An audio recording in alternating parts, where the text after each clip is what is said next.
자, 여러분, 오늘 이 본문 말씀의 배경은 바로 우리 예수님께서 성전에서 사람들을 모아놓고 가르치실 때에 일어난 한 사건에서부터 비롯됩니다. 요한복음 8장의 처음 시작을 보면 유대인 무리가 간음하다 잡혀온 여인을 예수님 앞에 끌고 오는 것으로서 시작이 됩니다. 이 유대인들은 그들이 아주 목숨처럼 떠받드는 그 율법의 조항들에 대해서 사사건건 다른 해석을 내놓고 계시는 예수님이 눈엣 가시 같았던 것입니다. 마침 누가 봐도 이건 빼도 박도 못할 간음 현장에서 검거가 된 한 여인을 붙들고 예수님 앞으로 끌고 오면서 자, 이제 이 예수라는 사람이 이 사건의 해결을 어떻게 할 것인가 라는 것을 보려고 하는 겁니다. 사실 그들의 속셈은 이 여인의 처벌에 있는 것이 아니라 그 사건의 해석과 판결에 따라서 예수님을 종교 재판에 넘길 만한 그런 거리를 잡으려고 그렇게 했던 겁니다. 자, 그러한 그들에게 예수님이 말씀하시기를 누구든지 죄 없는 자가 이 여인을 돌로 치라라고 하셨고, 그 말씀에 양심의 가책을 깊이 느낀 이들이 현장을 떠나면서 이 사건은 마무리가 됩니다. 자, 여러분, 성경에 기록되지는 않은 대목이긴 합니다만 이 간음한 여인이 있었다면 그 상대방 남자도 있었을 거 아니에요. 그죠? 그러면 그 남자는 도대체 어디에 있었단 말인가? 라는 것도 우리가 한번 생각해 볼 필요가 있어요. 아마도 이 여인을 예수님 앞에 끌고 왔던 그 무리들 중에 섞여 있을 수도 있었다라는 것이 저의 해석입니다. 공신력 있는 해석은 아니니까 여러분들 그냥 근데 한 번쯤은 우리가 그런 것도 좀 생각을 해봐야 될 필요가 있겠더라라는 겁니다. 이 상상할 수 없었던 결과를 가져온 바로 이 상황을 보면서 예수님은 자신을 따르던 이들에게 바로 오늘 본문의 말씀을 던지신 겁니다. 자, 31절과 32절의 말씀을 보면 아주 유명한 구절이 등장합니다. 너희가 내 말에 거하면 참으로 내 제자가 되고 진리를 알지니 진리가 너희를 자유케 하리라 라고 하셨습니다.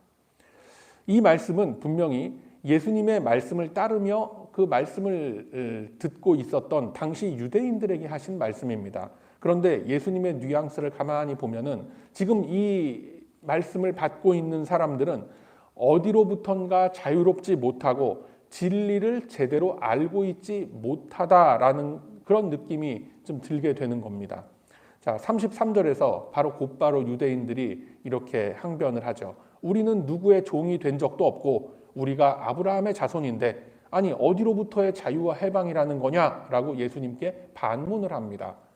역시나 사람들은 우리 예수님의 의도를 알지 못하고 당장 눈앞에 보이는 피상적인 것들에만 시선을 두고 있는 그러한 모습을 볼 수 있는 겁니다. 자, 그러한 자들에게 예수님은 말씀하시길 너희들이 죄를 범하고도 죄인 줄 모르고 있는 것은 바로 죄의 종이 되어서 죄에 묶여 있기 때문이다. 그러한 너희들을 자유롭게 즉 해방시켜 줄 수 있는 유일한 존재가 바로 나 예수 그리스도 메시아 한 사람뿐이다 라고 말씀하시는 거예요.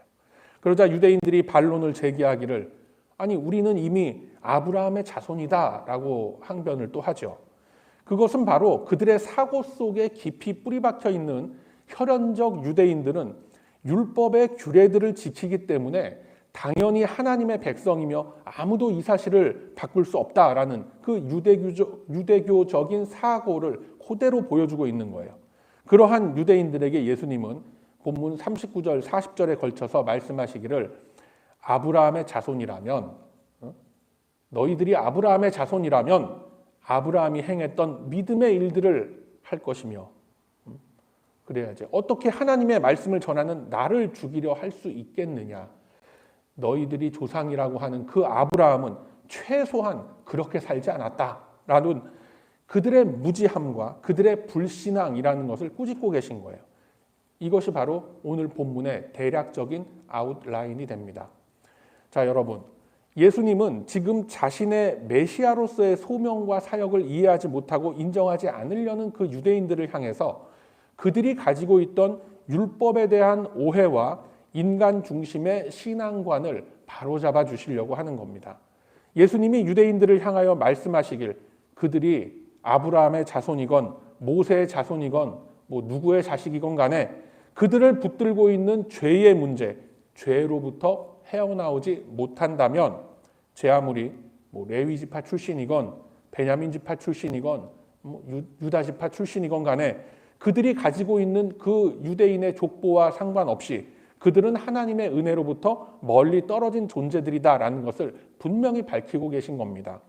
자, 그렇다면 여러분, 죄의 권세로부터 우리가 해방되고 풀려난다라는 말씀이 이게 구체적으로 좀 무엇을 의미하고 있단 말인가라는 것을 우리가 찾아가는 것이 바로 이 본문의 말씀을 이해하는 중요한 키워드가 되는 겁니다.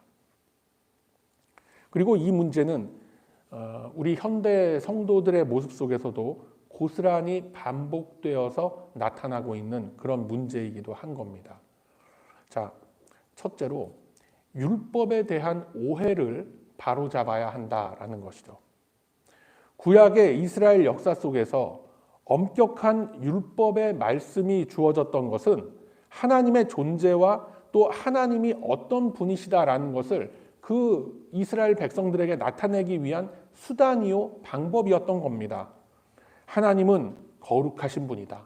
하나님은 정의로우신 분이다. 때로는 분노하시고 때로는 질투하시는 하나님이시다. 그리고 한없는 자비와 사랑으로 당신의 백성들을 눈동자같이 지키고 돌보아 주시는 그런 분이 하나님이시다.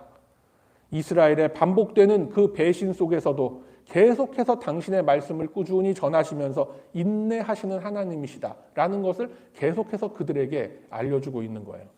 그리고 결국은 이 하나님 나라의 풍요로움과 하나님 나라의 백성으로서 누리는 기쁨, 감사, 평안함, 안정감을 위하여 그 영혼의 구원이 주는 참 소망을 품도록 하기 위함이었다라는 것이죠. 그래서 율법이라는 것이 주어진 것이고 그 율법의 범위 안에서 살도록 그들을 그 역사 기간 동안 다스려 나가셨던 겁니다. 그것이 구약시대 이스라엘의 역사 속에 고스란히 배어 있지 않습니까? 그리고 그 정점에는, 그 역사의 꼭대기에는 누가 있습니까? 누가 있어요? 결국 하나님께서 친히 육신을 입고 이 땅에 메시아의 소명을 가지고 내려오신 예수 그리스도가 그 정점에 계신 겁니다. 그래서 갈라디아 3장 24절 말씀에 이렇게 돼 있어요. 제가 봅니다. 이같이 율법이 우리를 그리스도께로 인도하는 초등교사가 되어, 예전 성경에는 몽학 선생이 되어 라고 돼 있죠. 우리로 하여금 믿음으로 말미암아 의롭다함을 얻게 하려 함이라 라고 말씀하시는 겁니다.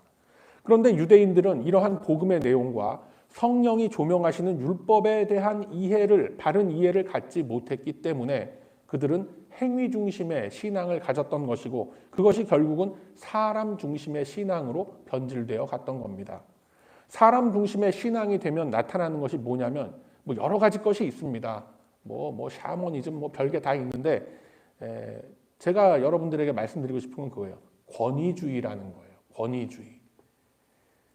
그리고 권위주의의 폐해로서 드러나게 되는 것이 사랑과 자비와 긍휼이라는 것은 없이 무거운 율법에 의한 비판과 정죄만이 남게 되는 거예요. 바로 이러한 문제로 인해서 요한복음 8장 초반부에 간음한 여인의 사건이 바로 등장하게 되었던 것입니다. 예수님은 간음한 여인을 그 자리에서 어떻게 하셨어요? 용서해 주셨지만 그렇다고 해서 우리 예수님이 간음이라는 죄를 용납하신 건 절대 아닙니다. 예수님이 그 여인을 용서하신 것은 그 여인의 범죄함을 통해서, 그러니까 오직 그 뒤틀린 율법의 잣대로서 예수님이 선포하시는 그 복음을 회방하려는 자들의 악한 욕망을 막기 위해서 그 여인을 하나의 도구로 써서 그렇게 용서를 하신 겁니다. 그래서 간음해도 뭐 괜찮다, 용서받, 그게 절대로 아니다라는 것을 예수님이 그 여인에게 하신 말씀 속에서 우리가 찾을 수가 있는 것이죠. 다시는 가서 그런 짓 하지 말아라 라고 예수님이 분명히 말씀하셨죠. 해서 진리를 알면 너희가 자유할 수 있다라는 것이 무슨 말이냐면 이 유대인들을, 그리고 어쩌면 우리들까지도 올가매고 있던 그릇된 율법의 해석을 벗어나서 참된 복음, 예수님께서 전하시는 하나님 나라의 가치와 하나님 나라의 질서 속으로 들어와서 나의 모든 연약함과 내 안에 뿌리 박혀 있는 모든 비복음적이고 반지성적인 이 연약한 종교성이라는 것을 다 뜯어내고 십자가의 희생과 자비와 용서가 주는 그리스도의 사랑, 즉 진리라고 표현되는 예수 그리스도의 복음을 품을 때에 너희는 비로소 죄악의 사슬, 모든 부정적이고 비성경적인 생각의 뿌리들을 다 끊고 해방될 수 있다라는 사실을 선포하고 계신 겁니다. 말씀이 좀 어렵긴 한데 여러분 이게 쭉 따라오시다 보면 전혀 어려운 거 없어요. 두 번째로 율법에 대한 오해가 있었기 때문에, 이처럼 율법에 대한 오해가 있었고 그릇된 해석이 있었기 때문에 잘못된 전통이 이스라엘 안에, 그리고 어쩌면 현대 교회 안에도 생겨나게 되었던 것입니다. 이것을 극복하지 못하면 복음 안에서 누리는 자유라는 건 없는 거예요. 이 유대인들은 예수님 시절에 안식일에 밀밭에서 밀을 까먹던 예수님의 제자들을 막 비판합니다. 그때 예수님은 이렇게 말씀하셨습니다. 이 중요한 대목이라 다 성경을 한번 찾으셔야 돼. 마태복음 12장으로 가보세요. 마태복음 12장, 신약성경 맨 첫 번째 책이죠. 한 17장, 18장 어간에 있죠. 마태복음 12장으로 가보세요. 3절서부터 8절까지 말씀을 저와 여러분이 함께 봅니다.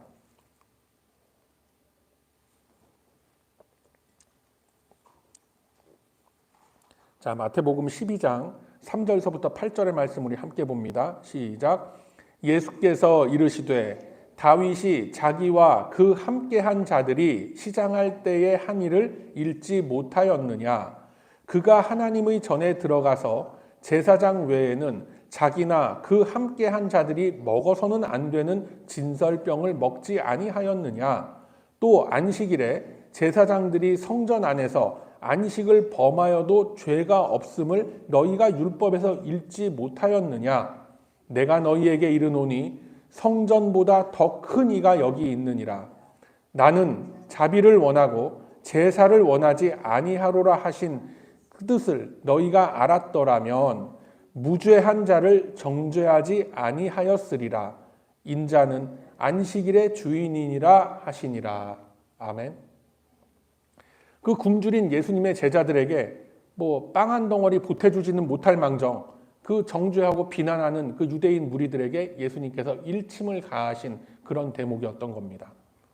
자, 우리 예수님은 말씀 그 자체이기 때문에 예수님께서 말씀하시고 예수님께서 그 말씀을 들어서 적용하시는 그 관점이 우리의 교리가 되고 우리의 신앙의 기초가 되는 겁니다. 그런데 이러한 율법의 말씀을 해석할 때에 예수님의 관점이 뭔가? 바로 공의와 사랑이라는 거예요. 예수님은 율법의 말씀을 죄다 부정하시고 폐하시려고 하는 것이 아니라 오히려 율법의 말씀들을 완성하러 오셨다라고 하셨음을 우리는 다 기억하고 있습니다. 그 의미는 이제껏 유대인들이 율법의 말씀을 잘못 해석해서 자신들의 연약함과 자신들이 저질렀던 그 죄악들을 딱 합리화했던 그런 잘못된 관행들을 바로 잡으시려고 하는 겁니다. 잘못된 관행들이 굳어져서 전통이라는 이름으로 자리를 잡아버리게 되면 더 이상 걷잡을 수 없는 비성경적이고 인본주의적인 사고방식과 행동 방법들이 진리인 것처럼, 그게 합리적인 어떤 성경적인 그런 그 결과인 것처럼 우리를 올가매게 되더라라는 겁니다.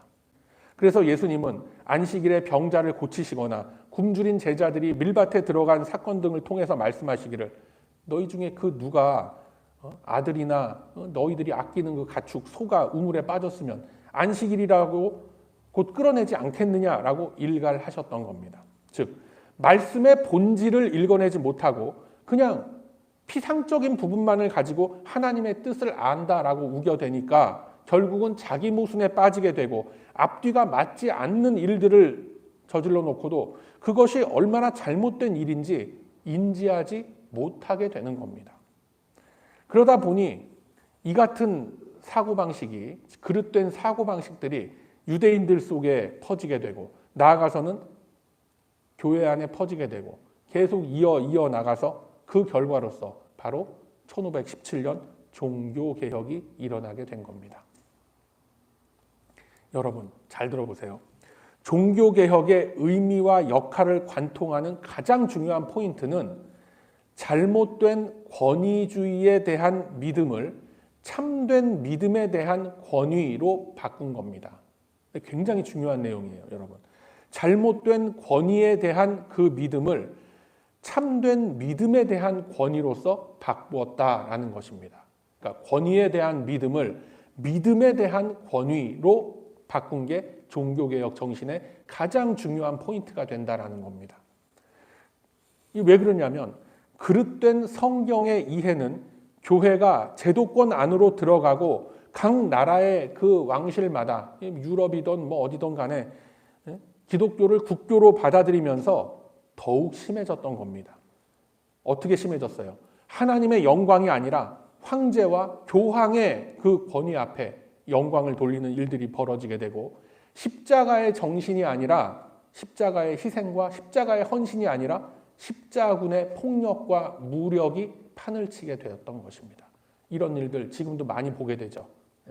조금만 좀 다르다 싶으면은 저거 아주 하나님의 심판 받는다고 뭐 어디 막 그냥 광장에 몇만 명씩 모여갖고 주여 주여 부르짖고.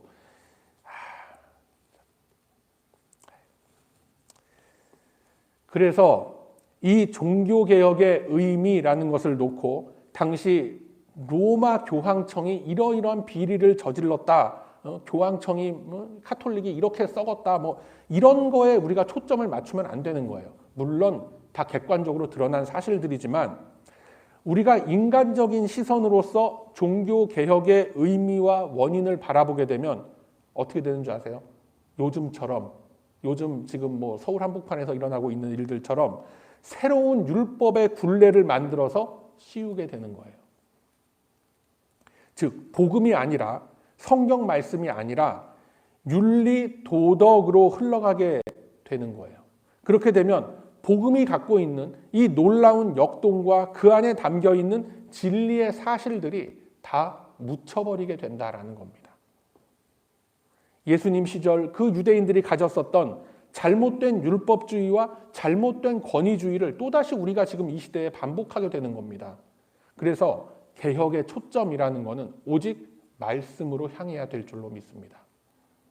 그래야 그 안에서 하나님의 그 은혜의 법, 도덕률보다 윤리적 가르침과는 비교할 수 없는 그 십자가의 은혜와 승리, 그 승리를 이끌어낸 예수님의 사랑과 예수님의 헌신이 발견된 그 놀라운 것들로 인해서 바로 내 영혼이 깨어나게 돼서 믿음의 반열에 세워지게 되는 겁니다.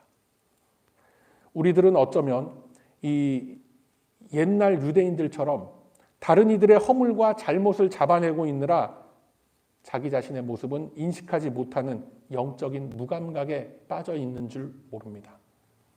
우리들이 가지고 있는 신앙의 모습을 보면은 사실 그렇죠. 성경 말씀은 뒷전이고 뭐든지 다른 이들이 어떻게 살아가고 있는가라는 것에 관심과 초점이 모아져 있는 것을 보게 되는 겁니다. 누가복음에 등장하는 바리새인과 세리가 나란히 서서 기도하는 장면 여러분 다 아실 거예요. 세리는 자신의 가슴을 치며 죄를 뉘우치고 눈물을 흘렸습니다. 바리새인은 어땠습니까? 그런 세리의 모습을 이렇게 바라보면서 하나님이여 나는 저 인간처럼 저 죄인처럼 그렇게 살지 않게 하셨으니 그저 감사합니다. 이게 얼마나 교만한 기도입니까? 기도가 아니죠, 그거는. 자기 자신은 돌아보지 못하고 다른 이들의 허물과 흠집만을 들춰내는 사람들의 특징이 뭐냐면 자기 자신과 하나님과의 관계에 집중하지 못하고 다른 이들과 하나님과의 관계를 궁금해하는 거예요. 그런 일들 있잖아요. 다른 사람이 만난 하나님, 저 사람이 만난 그 하나님, 뭐 이런 얘기는 즐겨 들으면서 나 자신은 하나님을 만나려고 하지 않는 거예요. 왜요? 영적 감각이 무뎌져 있기 때문에 그런 겁니다. 그래서 제가 언젠가도 한번 이런 이야기 드린 적 있죠. 어린 시절에 유년주일학교에서 많이 볼 수 있는 내용인데 한참 예배 다 끝나고 난 다음에 어떤 꼬맹이가 와서 이제 전도사님이나 그 목사님한테 막 일러바치. 목사님, 전도사님, 제 기도할 때 눈 떴대요. 막 그러고 놀리고 막 그 일러바치죠. 그 눈 뜬 걸 어떻게 알아요? 그럼 자기는. 그래서 여러분, 이 개혁이라는 것은 어떤 특별한 행사나 이벤트로서 알리고 그걸로만 끝나서는 안 되는 거예요.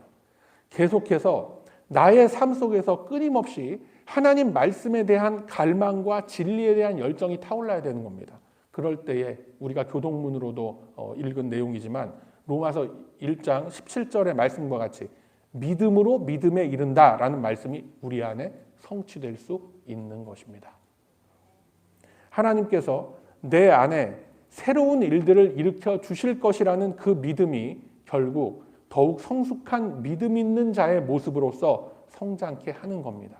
이것이 바로 진정한 자유인, 해방된 자의 모습이다라는 것을 여러분 꼭 믿으시기를 바랍니다. 여러분, 이 얼마 전인가 몇 년 전인가 그 텔레비전에서 한국 텔레비전에서 이렇게 방영됐었던 나의 해방일지라는 그 드라마 알고 계세요? 보신 분 계세요? 예. 굉장히 이 성경적인 사고에 도움을 주는 그런 드라마입니다. 제가 예전에도 한번 말씀드렸죠. 뭐예요? 모범 택시, 그리고 이런 그 나의 해방일지, 그리고 뭐 우영우 변호사 나오는 그거 있죠. 예, 그런 드라마 같은 경우는 사실 성경적 세계관의 관점에서도 굉장히 우리한테 많은 것을 시사하는 그런 겁니다. 그래서 그런 거는 여러분 넷플릭스나 이런 걸 통해서 한번 쭉 보면서 이렇게 쭉 생각해 보시면 될 것 같아요. 그래서 그 드라마 내용을 대충 보면은 어떤 그 서울 외곽 지역에 좀 이렇게 동떨어진 시골 지역에 사는 세 남매와 그 외부에서 그 마을에 찾아든 구씨, 그러니까 손석구라는 배우가 아주 열연을 했죠. 그 인물들을 통해서 현대인들이 겪는 어떤 고립감, 억압된 감정, 무기력함, 뭐 이런 거를 다루고 있더라라는 것이죠.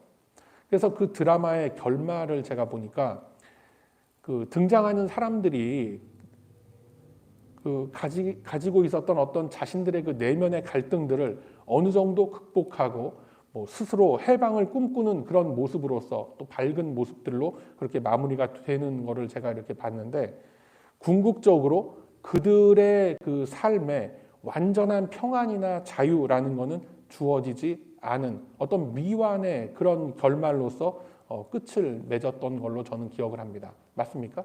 그러니까 손석구하고 김지원하고 뭐 결혼하고 뭐 이런 건 아니었죠. 예. 그냥 어떤 미완의 그런 걸로 인해서 그냥 끝이 난 거예요. 자, 그거는 인간이 스스로 자아 성찰을 통해서 자신의 구원과 자신의 해방을 추구하지만 인간 내면의 상처와 외부 환경의 그 영향에서 완전히 자유로워진다라는 것은 불가능하다라는 사실을 시사하면서 완전한 해방, 완전한 구원이란 과연 무엇인가라는 여운을 남기고 있다라는 겁니다. 드라마를 보더라도 좀 생각을 하고 보셔야 돼요. 그래서 그 드라마 작가가 어떤 세계관을 가진 인물이었는지는 전 잘 모르겠습니다만 그 나름대로 어떤 인간의 그 내면에 있는 문제를 굉장히 심도 있게 다뤘다라고 저는 생각합니다. 그런데 보세요. 이러한 그 현대인들이 가지고 있는 이런 문제들이 창조주 하나님의 개입 없이는 계속해서 쳇바퀴 돌듯이 이어지게 되더라라는 겁니다. 여러분, 100년 전에 살던 사람들, 그러니까 쉽게 얘기해서 100년 전에 인생의 전성기를 누렸던 사람들, 뭐 예를 들자면 뭐 우리 할아버지 세대라고 합시다. 할아버지 세대들이 살면서 고민하던 그 삶의 문제나 갈등하던 그런 것들이 세대가 바뀌고 나서 한 50년 정도가 흐르고 나서 저희 부모님 세대가 한참 그 청장년의 시기를 살아가던 그 때에도 인간 사회 속에서는 고스란히 반복이 됐던 겁니다.